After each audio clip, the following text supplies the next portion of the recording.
يوم القيامة مؤمنان جنة سقبتو سايد توك يتشاوطال وأقبل بعضكم على بعض يتساءلون إلى الله كفلو ود كفلو زرو وري جمرالو يورك አልጋዎች ላይ ሆነው አንዱ ሙእሚን ሌላኛውን ይጠይቀዋል አላህ እኔና አንተን መቼ ነው ወንጀላችን የማረን መቼ ነው ለዚህ አበቃን ብሎ ሲለው አላህ እነሱን የማረባቸውን ቀን ያስታውሳቸውና ታስታውሳለህ እንደ ይለዋል ያኔ እዚህ ቦታ ላይ ተቀምጠን ስለ አላህ ስናወራ አላህ በዛች ቀን ነው የማረን ብለው ይላሉ ነብይ መሐመድ ሰለላሁ ዐለይሂ ወሰለም ይሄ ቀን ይስብስብ ይሰዓት ያ ቀን እንዲያደርግልን አላህ እንመናኛለን اللهم اجعل ስለ ዓላማ መኖር ዶክተር መሐመድ ዘይን በስፋት አጫውቶናል እኔ አንድ ሁለት ነጥብ ልጨምር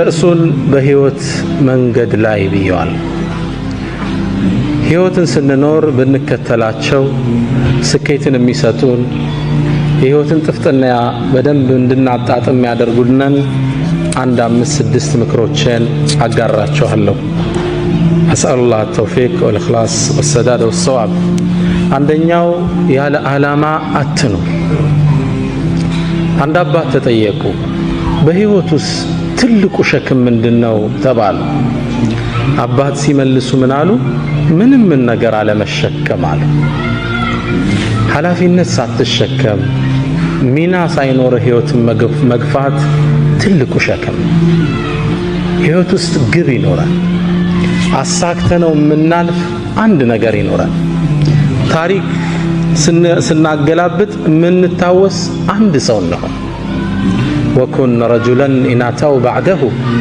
يقولون مر وهذا الأثر سوهن سوش كانت بوهلا سيمتا مر إيهو بزي الفوال ميلوت سوهن وهذا الأثر فانا وهذا لندي أقاكمو تهدو انستيتيوشن جنبتو تهدو مسجد ያስመረቀው መርከዝ ፋና ምድር ላይ ይታይ ዝምለ እንዳታልፍ ትናንት አብደላህ ወንድሜ ሲናገር ነጃሽን ከመሰረቱት ሰዎች ውስጥ ረሂመሁላህ ያለው አንድ ግለሰብ አለ ሰው ያልፋል ማለት አሻራ ሊኖረን ይገባል መሬት ላይ ቅድም ስለ ሱሃይብ ብን ሩሚ ዶክተር መሐመድ ነግሮናል ግማሹን ታሪክ ነው የነገረን ቁርአኑ ግን ተያይዞ የመጣ ሙሉ ታሪክ አለው አላህ ሱረቱል በቀራ ላይ አያይዞ የጠቀሰው ሁለት ታሪኮች አሉ ታሪኮቹን ልንገራችሁ ለራሳችሁ የትኛው ቦታ እንደምትመደቡ ምረጡ አንደኛው ግለሰብ በነብዩ ሰለላሁ ዐለይሂ ወሰለም ዘመን ወደ መዲና ገባ ረሱል የታሉ አለ መስጂድ ነው ወደ ረሱል ሰለላሁ ዐለይሂ ወሰለም መጣ መስጂድ እንደገባም ለነብዩ መሐመድ ሰለላሁ ዐለይሂ ወሰለም ሰላዋት ያወረድን ኢንሻአላህ እንደገባም የአላህ መልእክተኛ እኔ በአላህ አምናለሁ በርሶ ማምኛለሁ ውስጥ ያለን ኢማን አላህ ያቀብኛል ብሎ ተናገረ ከዛም ከመስጂዱ ወጥቶ እንደሄደ መዲና ዙሪያ የሚገኙ እርሻዎችን አቃጠላቸው እንስሶችን ገደላቸው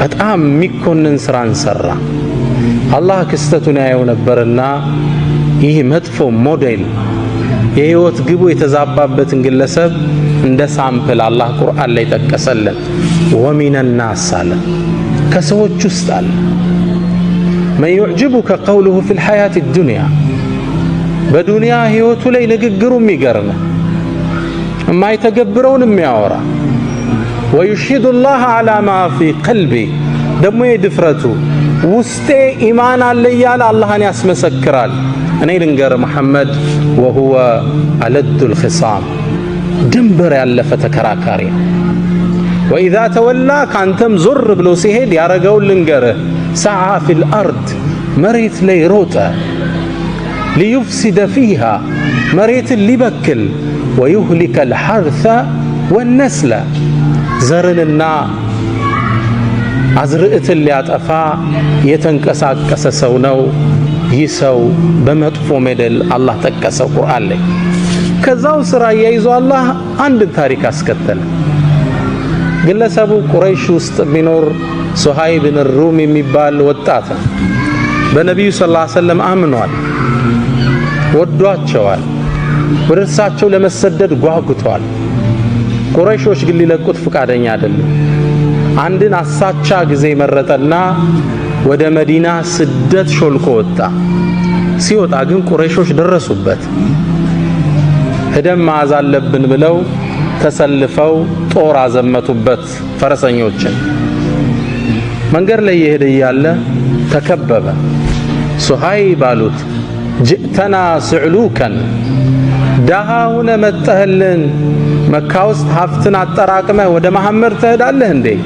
ይህም አይታሰብም አሉት። ዱንያን እንደፈለጉ ተረዳ። እናንተ የቁረይሽ ሰዎች ሆይ ቀስተኛ መሆኔን ታቁኛላችሁ። ጀርባዬ ያሉ የቀስት ጦሮች እስኪያልቁ ድረስ እርስ አንድ ባንድ ገላቸዋለሁ። መንገዴን ልቀቁ አላቸው። በጭራሽ አሉ። ገንዘብ ንብረት ይዘህ ልትኮበልል? ይሄም አይታሰብም። መጨረሻ ላይ ፍላጎታቸውን ስላወቀ በሉ እንግዳ ንብረቴ እዚህ ቦታ አለ፣ እሱም ብሰጣችሁ ታሳልፉኛላችሁ? ካንተማ ምን ሀጃ አለን አሉ። ቦታውን ነገራቸው። ቤቱን ንብረቱን ጥሎ ሱሃይብ ወደ ነብዩ መሐመድ ሰለላሁ ዐለይሂ ወሰለም አቀና። ረሱል ጋር ከመድረሱ በፊት አላህ ለረሱል መልእክት አውርዶ ነበር። የሰራውን ጀብድ ታላቅነቱን እሱን አስመልክቶ እስከ የውመል ቂያማ የሚነበብ ቁርአንን አላህ አወረደ። ወሚነ ናስ አላህ ከላይም ወሚነ ናስ ነው ያለው። ከሰዎች ውስጥ አለ ይላል እዛ።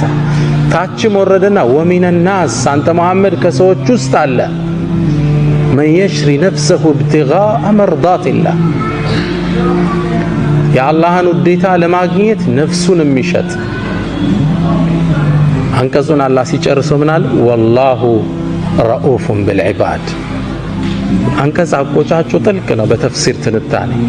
አላህም ለባሮች እጅግ ሩህሩህ ነው በላቸው ይላል። ሁለት ሰዎችን አላህ እያይዞ ቁርአን ላይ ጠቀሰ። ቁርአኑ ስትከፍቱት ሱረቱል በቀራ ላይ ወሚነ ናስ መን የዕጁቡከ ቀውሉ ፊል ሐያቲ ዱንያ ይልና ወረድ ብሎ ወሚነ ናስ መን የሽሪ ነፍሰሁ ኢብቲጋአ መርዳቲላህ። ግብ ይፈልጋል ህይወት። በህይወት ጉዟችን ላይ የመጀመሪያው ትምህርቴ ግብ ዓላማ ይኖራል። አናሳንሰው ዓላማው። አቅማችንን የመጠነ ችሎታችንን ያማከለ የሆነ ግብ ይኖራል። ለኢስላም የማይሆን ነገር የለም። እብኑ ከሲር አንድን ታሪክ ይጠቅሳሉ። ታሪኩ ይገርመኛል። አንዴ በኸሊፋዎች ዘመን የዛሬ 800 ዓመት አካባቢ መሆኑ ነው። አንድ የአገሪቱ አስተዳዳሪ አንዲት ሴትን መንገድ ላይ በእርሱ ዘበኞች አሳፍሶ ሲያስገባት አንድ ግለሰብ ያያል። ከመስጂድ ስወጣ አየሁት ይላል። ይችን ሴት በግዴታ ወስዶ ከተታት። መጥፎ ነገር ሊሰራባት እንደሆነ አውቄያለሁ። ወደ ቤቱ ተጠጋውና እባክህን ይችን ልጅ ልቀቃት ስለው ሊለቅ ፈቃደኛ አይደለም። እንዴት ይችን ልጅ ጥያት እሄዳለሁ? ሴት ልጅ ነች፣ አቅም የላት፣ ሊያበላሿት ነው። ይሄን አይቼ ባልፍ አላህ ይቆጣኛል። መልቀቅ አለብህ ብዬ ተታገልኳቸው። መጨረሻ እኔንም ስበው ከተቱና ጨርቅ አርገው አወጡኝ ይላል። በጣም መቱኝ፣ ቆሳሰል። ከዛም ለራሴ ምክንያት ሰጠው። እንግዲህ የቻልኩትን ታግያለሁ፣ አልሆነልኝም፣ አደማምተውኛል፣ ወደ ቤቴ ልሄዳለሁ። እርምጃ እንደጀመርኩ ልጅቷ አሳዘነች። ስለዚህ ምን ላረግ እችላለሁ? ከመስጂዱ ጣራ ላይ ወጣውና ሌሊት እኮ ነው አዛን አደረግኩ ይላል። የሰላት ሰዓት አይደለም። አዛን ሳደርግ ማህበረሰቡ ወጣ። እንቅልፋችን አበላሸብን ብለው ተቆጡ፣ መጮህ ጀመሩ። ልክ ሲጮህ አካባቢው ላይ የሚያልፉ ፖሊሶች መጥተው ያዙኝና እንዴት የሰውን እንቅልፍ እንዲታውካለህ? ወደ ኸሊፋው ነው ምን ወስደሃል? ውሰዱኝ። ወሰዱኝ። ለምን ያረክ ብለው ጠየቀኝ ኸሊፋው። ሲለኝ ይሄ ዘመድ ታቀዌል የኛ ሀገር አስተዳደር አው እንዲያደርገው የሆነችን ሴት አድኗታል፣ አስለቅቃት ነው። አው ስትጣራ ያቺ ሴት ታስራለች። ኸሊፋው እንዲለቀቅ እችን ሴት አደረገ። ያን አስተዳዳሪ ከቦታው አነሳው። ከዛም ኸሊፋው ምን አለኝ አለ፣ በል ከዚህ በኋላ አገሪቱ ላይ በደል ስታይ አዛን በላለኛል። አመታት ተላለፉ። ከአመታት በኋላ አንድ ሰው የአንድን ሰው ንብረት ዘርፎ ታየው። የተከበረ ትልቅ ሀብታም ነው። ዘርፎ ታየውና ሄደው ቢጠይቁት ሊሰጥ ፍቃደኛ አይደለም። ሁሉ ሰው ሄደ፣ አልተቻለም። መጨረሻ ላይ ይሄ ሰው ሰማ። ወደዚህ ግለሰብ ሄደና ብሩን ትሰጠዋለህ አትሰጠውም አለ። በጭራሽ አለ። እርግጠኛ ነው? አዎ አለ። እንግዳ አዛን እላለሁ አለው። ግለሰቡ ንብረቱን አወጣና ለሰውየው መለሰለት። የህይወት ግቡ ምንድነው? እዚህ ሰው አዛን እያለ በደልን ማስወገድ።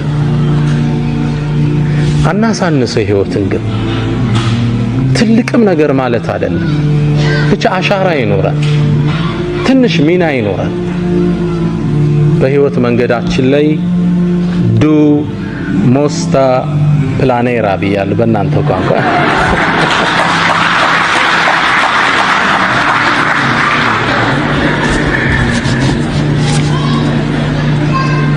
ከሁለት ወር በኋላማ በስዊዲሽ ነው ማስተምራችኋል ኢንሻአላህ። ሁለተኛ በህይወት መንገዳችን ላይ መጀመሪያው ጎል ይኖራል። ሁለተኛ መልካም ስነ ምግባር የልብ መክፈቻ ቁልፍ መሆኑን እንረዳለን። እህቶች፣ ወንድሞች እናንተ የምትኖሩበት ሶሳይቲ ሙስሊም ያልበዛበት ማህበረሰብ፣ ምናልባትም ሙስሊምን በትክክለኛ እስልምናን የማያውቅ ማህበረሰብ ውስጥ ትገኛላችሁ። ያ ግለሰብ የሚያውቀው እናንተን እንጂ እስልምናን አይደለም። እስልምና ትዝ ሲለው በስራ አብሮት የሚሰራው መሐመድ ወይም ፋጢማን ነው ያ ግለሰብ የሚያስታውሰው። ፋጢማ ጋር ሚስቴክ ካየ ኢስላም ውስጥ ሚስቴክ እንዳለ ያስባል።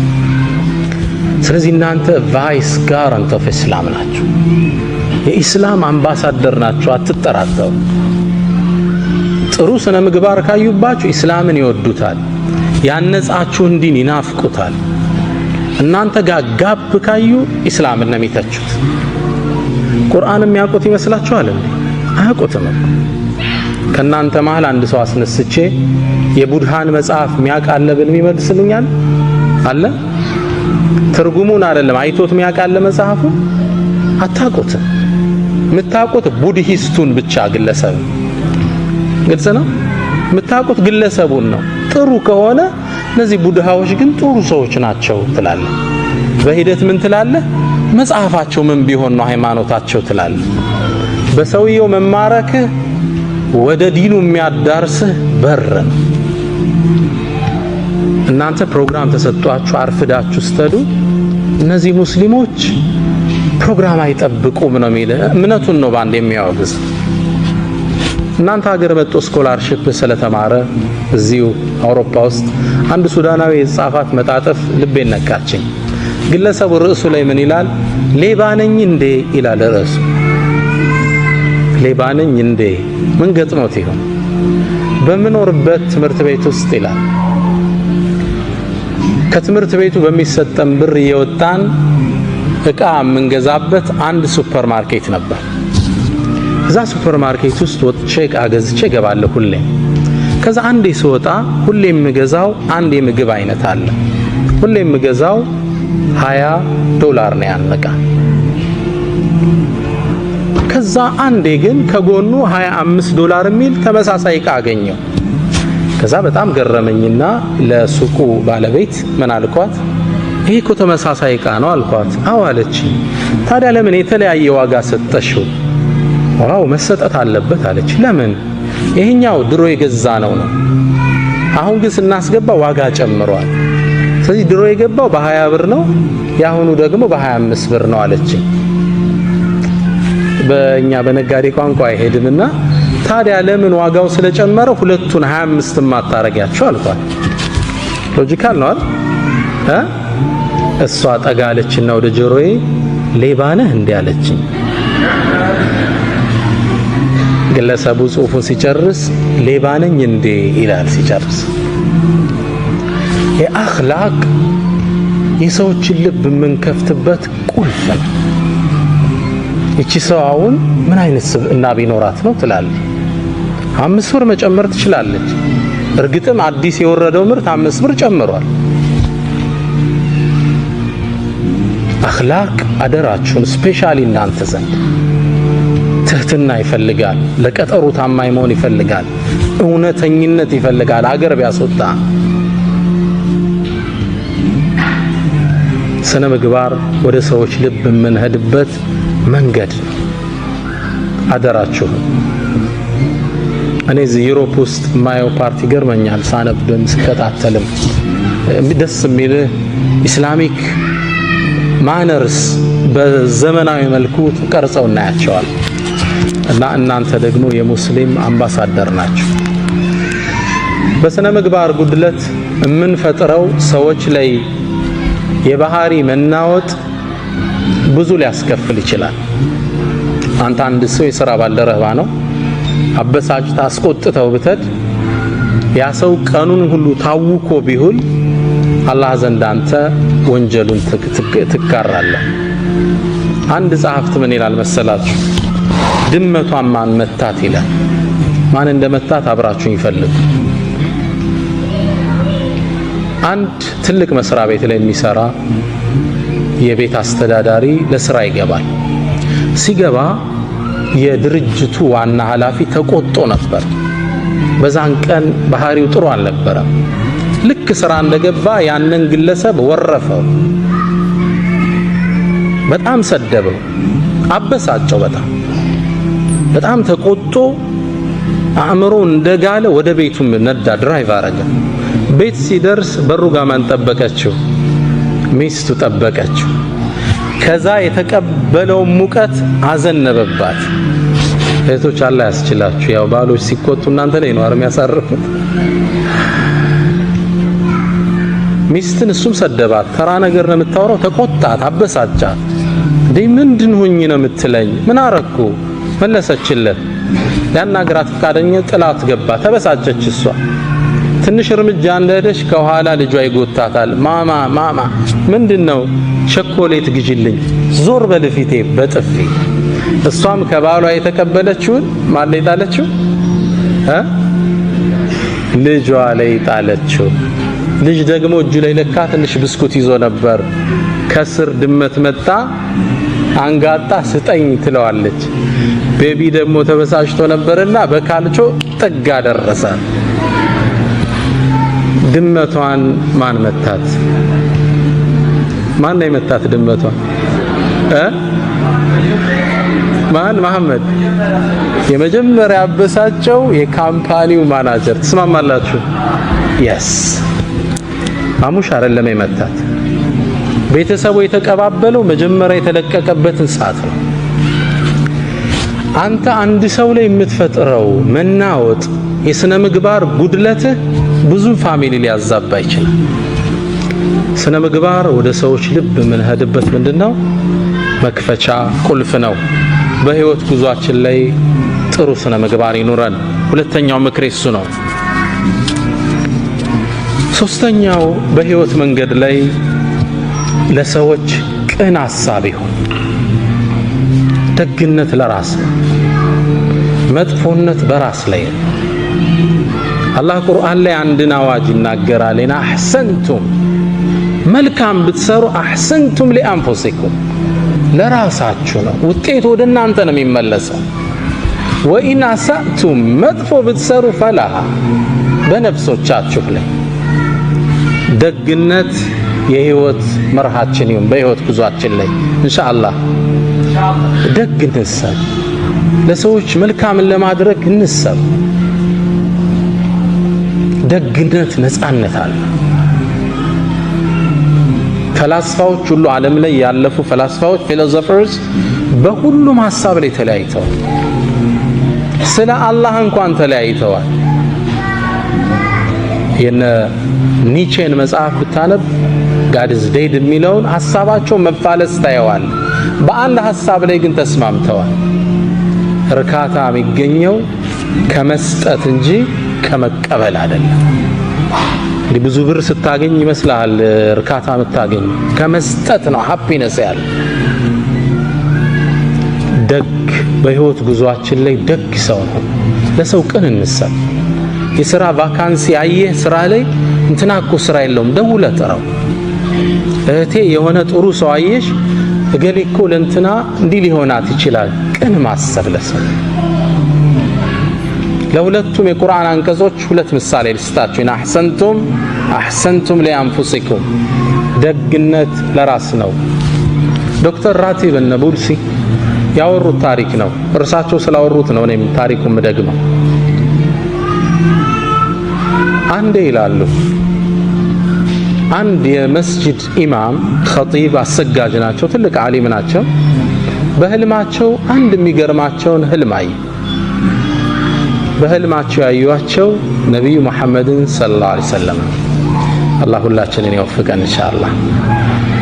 ነቢዩ መሐመድ ሰለላሁ ዐለይሂ ወሰለም ሐዲስ ላይ እንደሚሉት መን ረአኒ ፈቀድ ረአኒ ፈኢነ ሸይጣነ ላ የተመሰሉ ቢ፣ እኔን ያየኝ አይቶኛል፣ ሸይጣን በእኔ መመሰል አይችልምና ይላሉ።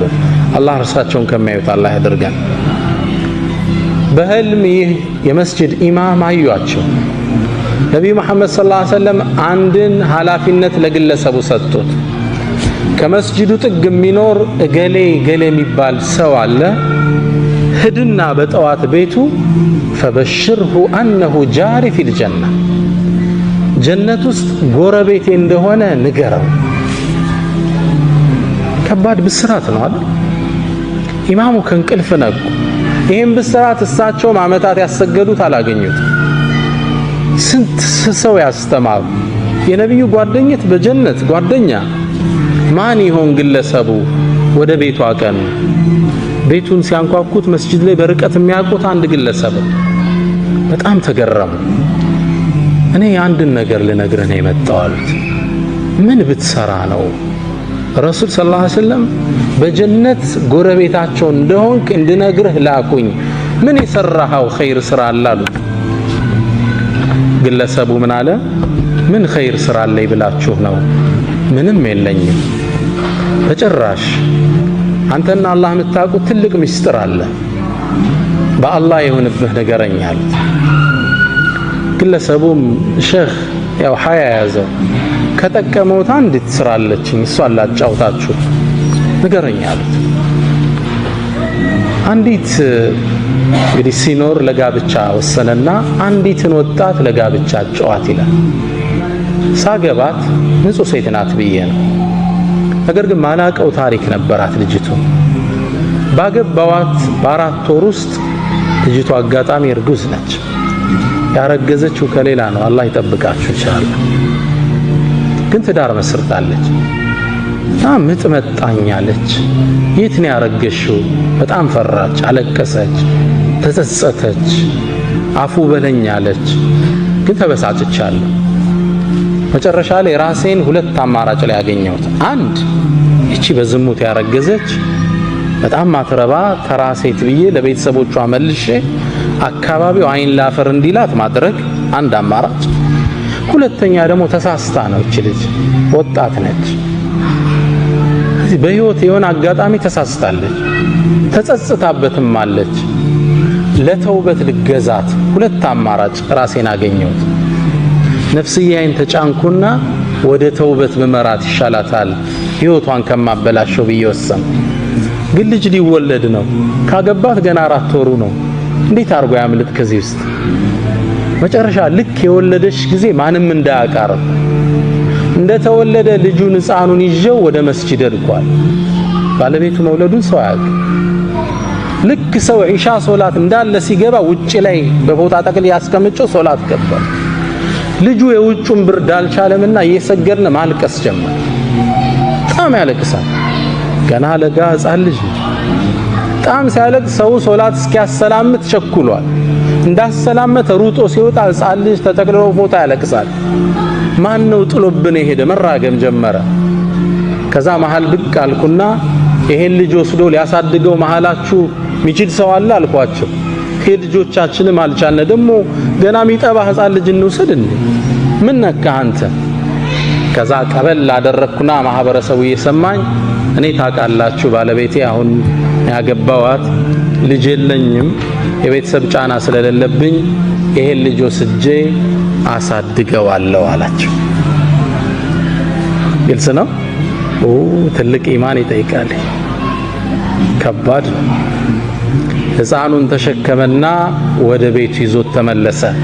የአካባቢው ማህበረሰብ የሚያውቀው ምን ብሎ ነው? ወድቆ የተገኘ ልጅ ያሳደገ ደግ ሰው ብሎ ያውቀዋል። ልጅቱን አስተውብቶ ዳግም አገባት። ይህን ኸይር ስራውን አላህ ተቀብሏልና በነቢዩ መሐመድ ሰለላሁ ዐለይሂ ወሰለም መልእክቱ እንዲደርሰው አደረገ። ኢን አሕሰንቱም ሊአንፉሲኩም፣ ደግነት ወዳጆች ለራስ እርካታ አለው፣ ቀጣዩም ዓለም ሽልማት አለው። መጥፎነት ደግሞ በራስ ላይ ነው። የሰው ልጅ በሰው ላይ መጥፎ አይሰራም አይምሰላችሁ፣ ራስ ላይ ነው የምትሰራው። የአናጺው የመጨረሻ ቤት የምትባል ታሪክ አለች። እሷን ላጫውታችሁ። ግለሰቡ አናጺ ነው። በርካታ ቤቶችን ሰርቷል። በተለይ ደግሞ አመታት አብሯቸው የሰራቸው አንድ ትልቅ ባለሀብት የሪል ስቴት ባለቤት አለ። ግለሰቡ ብዙ ቤት እንዲሰራላቸው አድርገውታል።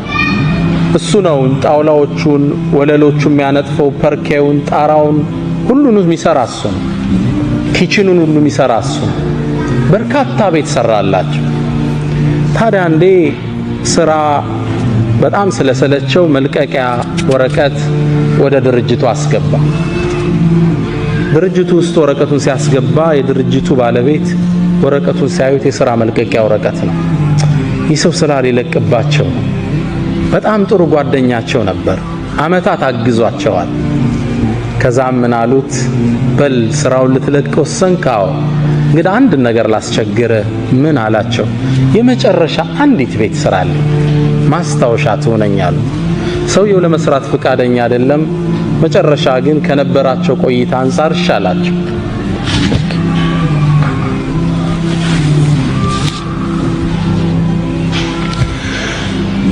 ቤቱን ለመስራት ወሰነ። ለመስራት ግን ፍላጎት አልነበረው። መጨረሻ ላይ ቤቱን ከመስራቱ በፊት እቃዎቹ ቀረቡለት። ይህን ስራ በጥራት ብሰራው አይሸልሙም፣ ባልሰራውም ስራ እየለቀኩ ነው፣ ምን ገደደኝ ብሎ ወሰነ። ከዛም ቤቱን እንደነገሩ የመጨረሻ ቤት ስለሆነ ጠገንገን አድርጎ በማይረባ እቃ ጥራት በሌለው አሰራር ቤቱን ሰራው። የግለሰብ አይደለም ቤት ኪችን መሆን የማይችል ቤት ሰርቶ ለእርሰውየው ቁልፉን ወሰደላቸው። ሰውየው ደግሞ ቁልፉን እንደተቀበሉ ወዳጄ ወይ ያሉት ዙረው፣ ይህም ቤት ስራልኝ አልኩ ለኔ አልነበረም፣ አመታት ከኔ ጋር ሰርተሃል፣ ለአንተ ማስታወሻ እንዲሆን እፈልጋለሁ። ወኢን አሳእቱም ፈለሃ፣ ይህ ቋሚ ህግ ነው፣ እንዳትጠራጠሩ። ደግነት ለራስ ደግ ነው። ደግ ከመሆን የሰው ልጅ ምን ይከስባል? በሐሳብ ቀን ደግ ለሰዎች፣ መጥፎው ዙሮ ይጠልፋል፣ አትጠራጠር። አንድ ግለሰብ ባለቤቱ ጋር ልግባባ ይላል በወሬ።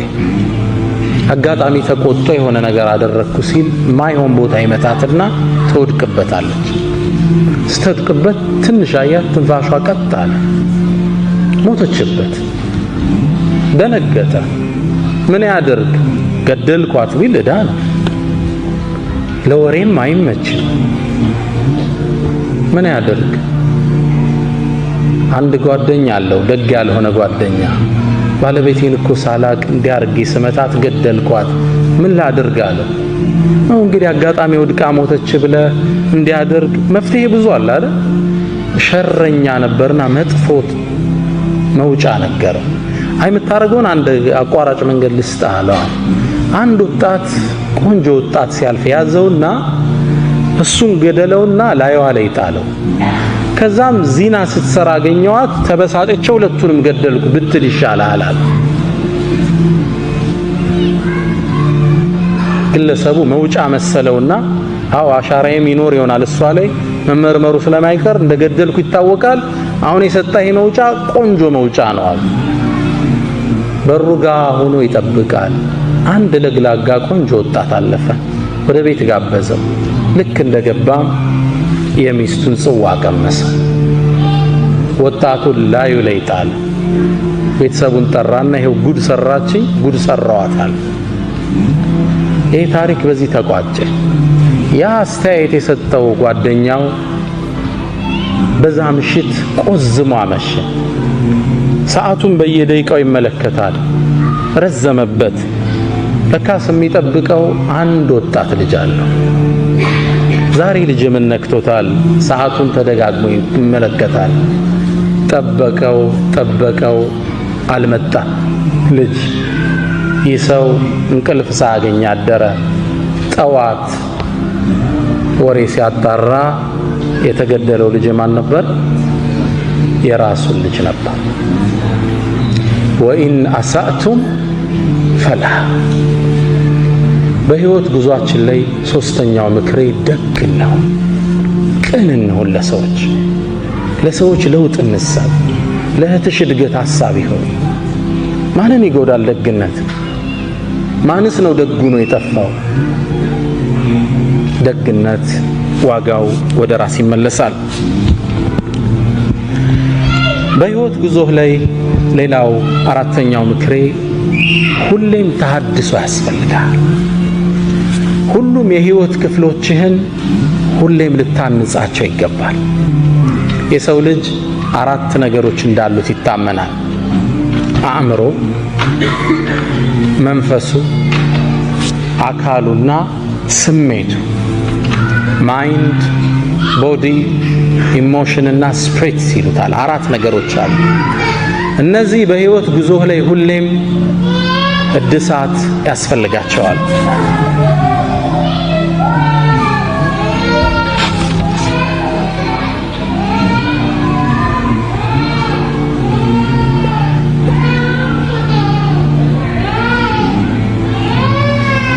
ናም ኢንሻአላህ። ስንት የሰውነትን ክፍል ጠራ? አንደኛ ቦዲ አለ። ሁለተኛ አቶች ምን አለ? አእምሮ አለ። ሁለተኛ። ሶስተኛ ምን አለ? ስሜት አለ፣ ኢሞሽን አለ። አራተኛ ዋናውን ረሳችሁ፣ ስፒሪት መንፈስ አለ የሰው ልጅ። እነዚህ 4ቱን ሁሌም ማደስ ጥገና ያስፈልጋቸዋል። ባላንስድ ላይፍ ምንለው አለ። እነዚህ ማሟላት አለብን። አእምሮ በንባብ መልካምን ነገር በማዳመጥ ሐላል የሆኑ ፊልሞችን ቢሆን በመመልከት አእምሮ ይፋፋል፣ ይዳብራል። ግልጽ ነው። አካል ፊዚካል ኤክሰርሳይዝ በመስራት ባላንስድ ኤክሰርሳይዝ ይሉታል። የተመጣጠነ ስፖርት ማለት ነው። ብዙ ጊዜኛ ስፖርት በትክክል አንሰራማል። ነሸጥ ሲለን ጅም ነዳለን፣ ከዛ ወር እናቆመዋለን። ይሄ የበለጠ ያወፍራቸዋል። ጥንቃቄ ይወሰዱበት። እኔ እየሰራው ኮን ስፖርት መወፈር የሚል ሰው ይገጥማቸዋል። ባላንስድ አይደለም። ትለጥጠውና ምግብ ይገባል መልሰህ። ለዛ ነው ስፖርት በሳይንስ ደረጃ የሚታወቀው በሳምንት 3 ቀን ለ1 ሰዓት ያህል ግልጽ ነው። አሊያም 5 ቀን ለ20 ደቂቃ ያህል። ፎርሙላው ግልጽ ነው።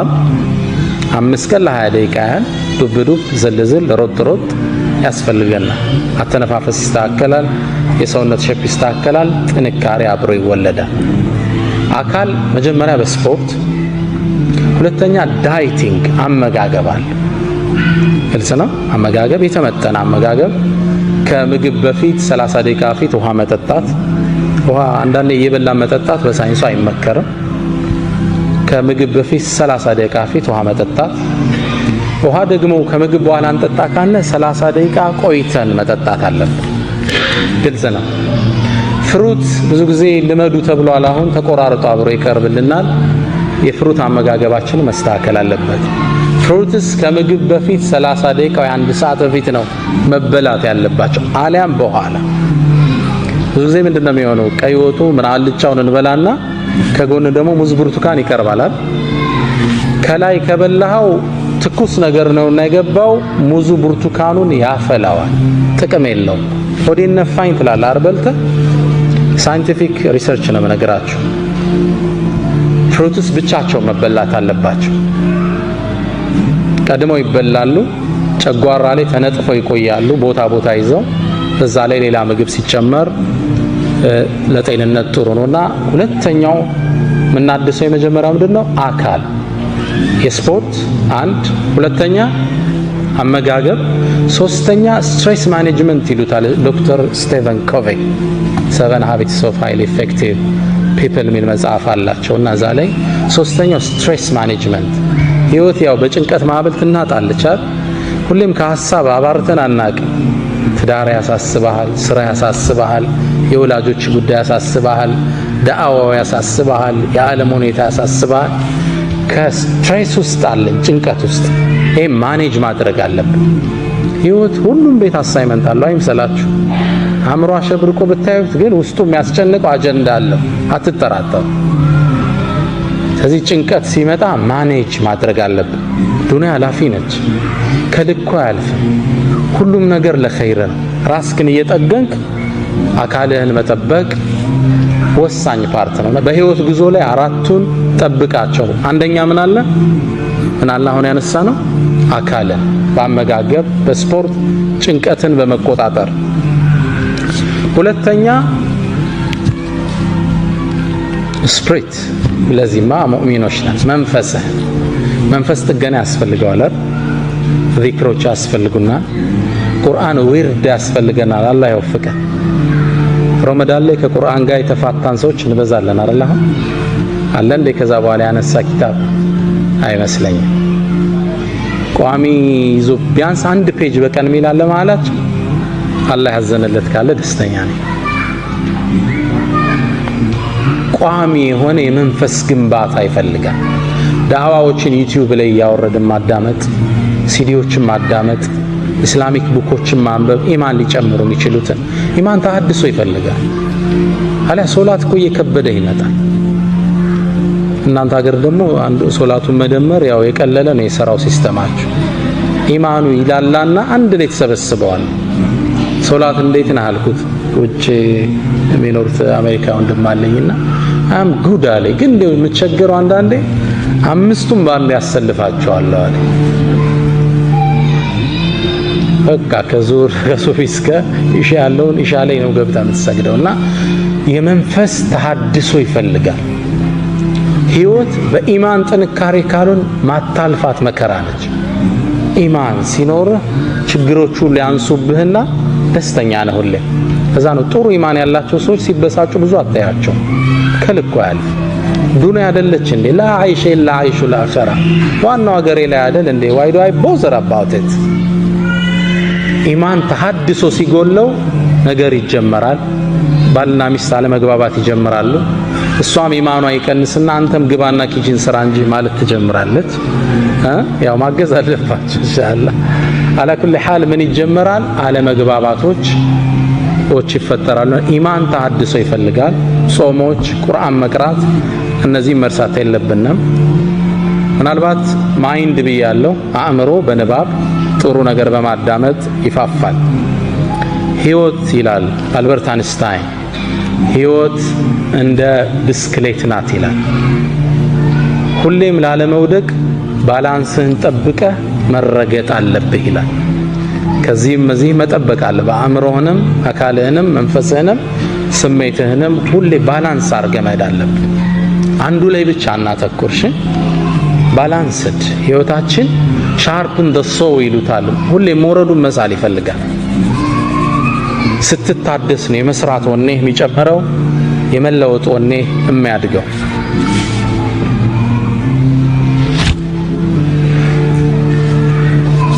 አምስተኛው ነጥብ በህይወት መንገድ ላይ ነጥቦችን የያዛችሁ ነው። ነጥቦቹን ነው ሐሰን በሲዲዮ አታሏችሁ ነው ያው ይደርሰናል ብላችሁ ነጥቦችን አንርሳችሁ ኢንሻአላህ። ያለ ዓላማ አትኑር ብለናል። መልካም ስነ ምግባር የልብ መክፈቻ ቁልፍ ነው ብለናል። ሁሌም ደግ ሁን ብለናል። አምስተኛ ሁሌም ተሐድሶ ያስፈልጋል ብለናል። ስድስተኛ የምንጠቅሰው ሁሉንም ማስደሰት እንደማትችል እርግጠኛ። በህይወት ላይ ትልቁ ስህተት በሁሉም ዘንድ ትክክለኛ ሆኖ ለመታየት የምናደርገው አጉል ሙከራ። ሁሉም ሊወድህ አይችልም። ሂጃብ ብትለብሺ ጸጉር የለቀቁት ይጠሉሻል። መጠጥ አልጠጣም ብትል አረ ይሄ ገበሬ ነው ፍሪክ አይደለም ይሉሃል እንትና። እኛ መቅጣጨት ያለብን የአላህን ውዴታና ውዴታ። ሁሉም ማስደሰት አንችል። ሙእሚን ግቡ ምንድነው? ቅድም እንዳለው ሪዳላህ አላህ የሆነ ነገር ስናደርግ ይሄን ሰው ይወደዋል ገሌ ትጠላዋለች አይደለም። ይሄን ነገር አላህ ይወደዋል አይወደውም። ይሄ ብቻ ነው ሪፈረንሳችን። ሁሉንም ማስደሰታችን። ሰው የተለያየ ራዕይ አለው። ስለዚህ በየሄድንበት እንደ ውሃ ቅርጻችን መለወጥ የለብንም። ትንሽ ፍሪክ ከሆኑት ጋር ስትል የፍሪክ ቋንቋ ማውራት፣ እንደው ሂጃብም አይደግፉ ስታይ ጸጉርሽን በዚች ብቅ ማድረግ፣ እነዚህ ፓርቶች ፕሪንሲፕል ያለ ሰው ነው። ይሄ እኔ ሙስሊም ነኝ፣ ዱንያ ላይ ግብ አለኝ። ግልጽ ነው። ትምህርት ቤት ላይ እንደማየው ጎረቤት ላይ እንደማየው ሰው ልሆን አልችልም። እኔ ጎል አለኝ ዱንያ ላይ። አንድ አባት ለልጃቸው የሰጡትን ምክር እኔም ላካፍላችሁ። አባት በእድሜ እንደገፉ ረጅሙ እድሜ ያስተማራቸውን ታሪክ ለልጃቸው መናገር ፈለጉ። ልጄ ሆይ አሉት፣ ነገ በጠዋት እንነሳለን፣ ረጅም ጉዞ ነውና ምን ሄደው አንድ አህያ አዘጋጅ፣ ስንቅም እንዳትረሳሉ። ልጁ በጣም የሚወዳቸው አባቱ ትልቅ ትምህርት ሊሰጡት ነው። ከእርሳቸው ጋር በመዋሉ ደስተኛ ሆነ። በበነጋው በሌሊት ነበር ቀድሞ ከእንቅልፎ የተነሳው። ባባ ምን ሊያስተምረኝ ይሆን? በጠዋት ተነሱ፣ ጉዞ ጀመሩ። አህያዋን እየመሩ ሄዱ። መንደሮችን እየቆራረጡ አለፉ። አጋጣሚ አባት ልጅ ነውና ልጁ ይደክመዋል ብለው ልጄ ሆይ አህያዋ ላይ አንተ ውጣና እኔ ነኝ ልጓማን እየጎተትኩ መወስደው አሉት። ልጅም ተስማማ። ላይ ቁብ አለ። አባት እየጎተቱ በመንደር ጥግ አለፉ። ሲያልፉ ዋርካው ስር ተሰብስበው የሚጫወቱ ማህበረሰቡ ክፍል አሉ። ጉድ ተመልከት አለ አንደኛ። ምን አይነት የተረገመ ዘመን ደረሰ! አባት ሽማግሌ በእግር እየሄደ ልጅ አህያ ላይ ተሳፍሮ፣ እንዴት የተረገመ ዘመን ደረሰ! ለአዛውንት ማይታዘንበት ዘመን። አባትም ልጅም ይሄን ትችት ሰሙ። መንደሯን እንዳለፉ ልጄ ሆይ ሰው እኮ ተቸነ፣ በእኔ ላይ ልሁን፣ አንተ ልጓሟን ይዘህ ምራን አሉት። ልጅ ልጓሟን ይዞ መምራት ጀመረ። በሌላ መንደር አለፉ። የሆነ ዛፍ ስር ቡና የሚጠጡ ሰዎች ነበሩ። ፀሐይ ነው፣ ያው ቀኑ እየተጋመሰ ነው፣ ፀሐይ በርትቷል። ልጅ ልጓሟን ይዞ ላቡ ጠብ ጠብ ይላል። አባት ደግሞ አህያው ላይ ቁጭ ብለው ይሄዳል። ያ ማህበረሰብ ደግሞ ሌላ ትችት ጀመር። እዝነት የሌለበት ዘመን አሉ። አሁን ይሄ አንድ ፍሬ ልጅ በእግሩ በፀሐዩ ሲደክም እርሱ ላይ ቁጭ ብሎ ይሄዳል። የአባት አንጀት የሌላቸው አሉ። ግልጽ ነው። አባትም ልጅም ይሄን ትችት ሰማ። ልጄ ወይ ሰማህ እንዴ? አዎ። ታዲያ ምን እናርግ? በቃ ባባ አብረን እንውጣ አባት አለ። ተስማማ። በዚህ ቃል ነው ያላቸው። አባትም ልጅም አህያዋ ላይ ተሳፈሩ፣ ጉዞ ጀመሩ። በሶስተኛው ሀገር ላይ አለፉ። መንደር ላይ ሲያልፉ አሁንም ዋርካው ስር ቡና የሚጠጡ ሰዎች አሉ። አይ ጉድ አለ አንደኛው ተነሳ። እንዲሁ ለዝጅ ለማትናገረው እንስሳ ማይታዘንበት ዘመን ሁለት ሰው ይወጣባታል። ታሳዝናለች። አየዋል እንደው ይህች እንስሳ አላህ የፈጠራት እንስሳ እንደው መከራዋን ለሁለት።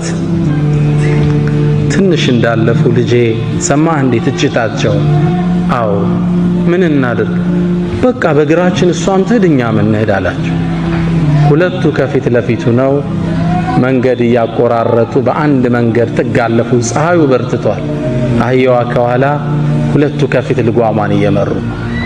አራተኛው ማህበረሰብ ደግሞ የራሱ አስተያየት ነበር። እንዴት አይነት ጅሎች ናቸው አለ አንዱ ተነስ። አላህ እንስሳን የፈጠረው ልታገለግል አይደል እንዴ? እሷ በግር እነሱ በግር ምን አይነት ደንቆሮዎች ናቸው? አባታውን ማስተማር የፈለጉት ትምህርት ተቋጨ። ዋርካው ስር ቁጭ ብለው ምግባቸውን ከፈቱና ልጃቸውን እያጎረሱ ልጄ ሆይ የሰውን አስተሳሰብ ልታረከው አትችልም፣ የአላህን አስተሳሰብ ብቻ የአላህን ውዴታ ብቻ ፈልጋሉት። ሪዳ ናስ ጋየቱን ላ ቱድረክ፣ የሰዎች ውዴታ ማይደረስበት ጥግ ነው። ግልጽ ነው። መቅጣጨት ያለብን ይሄን ነገር አላህ ይወደዋል ነው። ሪፈረንስ ፖይንታችን ይሄ ከወደደው ታረገዋለህ። that's your goal in life። በህይወታችን ላይ ማንንም ማስደሰት አንችልም። ስለዚህ በየሄድንበት ፍሪኮች ጋር ስንሆን ቅርጽ እንለውጣለን፣ ዲነኞች ጋር ስንመጣ ቅርጽ እንለውጣለን። የተዛባ ስብዕና መያዝ የለብንና የፕሪንሲፕል ሰው መሆን አለብን ነው ስትል አቋም። ሰዎች እንዲህ አይነትን ሰው ነው ደግሞ በጣም የሚያከብሩት። ነው እሷ እኮ እንዲያትወድም ይባላል፣ ቋሚ ባህሪው አይታወቅም። ነው እሱ እንዲህ በጭራሽ አይመቸው፣ እሱ ፊት አታንሳ ይባላል። እንዲህ ግን እጥፍ እጥፍ ምትል ከሆነ ተራ ሰው ትሆናል። ስለዚህ ስድስተኛው በህይወት መንገዳችን ላይ የሰዎችን ውዴታ ትተን የአላህን ውዴታ እንቅጣጭ። ግባችን አላህ ይሁን። ዱንያ አጭር ነች አይደል ወንድሞች? ስንት ዓመት ከፍተኛ 50 60 ሾርት ቱ ሾርት። ምናልባት አብዛኞቻችን እስካሁን የኖርነውን ያህል ላይቀረን ይችላል። አብዛኞቻችን ከኖርነው ሩቡን ነው ከዞዲያ ምን ጨምረው ምናልባት it's too short። ቅርጽህን መለወጥ የለበት። ፕሪንሲፕል ዋይዝ መሆን አለበት። ዓላማ ያለህ ሰው ጎልህ አላህን ነው፣ ወደሱ መቅጣጨት። ምናልባት እንደ መጨረሻ አንድ አካል መሆናችንን አንርሳ። የትናንቱን ትምህርት ለማጠናከር ነው። ነቢዩ መሐመድ ሰለላሁ ዐለይሂ ወሰለም مثل المؤمنين في تواديهم وتراحمهم وتعاطفهم የሙእሚኖች እኮ እርስ በርስ መዋደድ፣ አንዱ ለአንዱ የሚያሳየው ዘኔታ፣ አንዱ ለአንዱ የሚያሳየው የስሜት ዝንባሌ ከጀሰድን ዋሂድ እንደ አንድ አካል ነው።